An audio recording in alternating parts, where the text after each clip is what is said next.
Shout out kay Hazelme M. Idira. Interview sa OFW. Assalamualaikum. Ako si Janet Bandaw, 32 years old, from San Jose, Libho, Dinagat Island. 5 years po ako sa ibang bansa. Unang bansa na pinuntahan ko ay sa Doha, Qatar.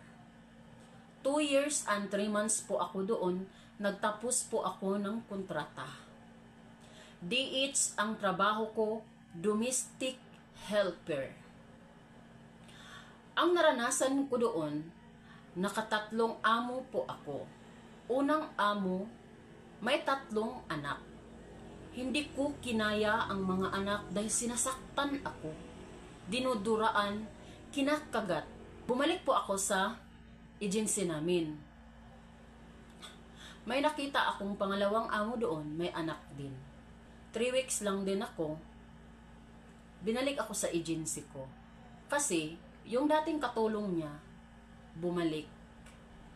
May nakita na akong pangatlong amo, doon po ako nagtapos ng kontrata.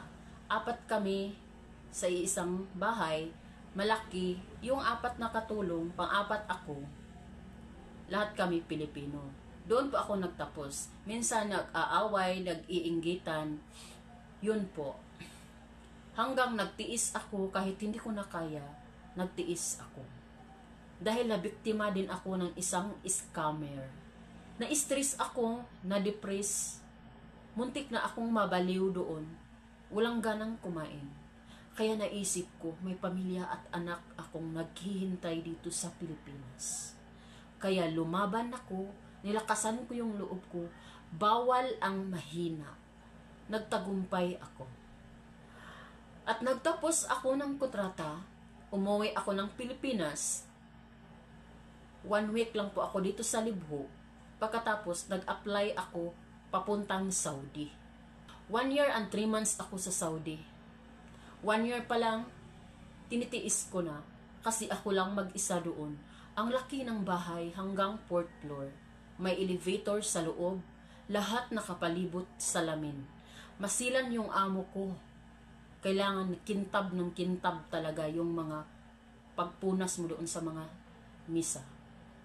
Pagkatapos nun, ako lahat gumagawa. Pag may party, ako. Okay naman sa tulog, pero sa kain, hindi. Walang kain, pero okay naman sa tulog. Nagnanakaw lang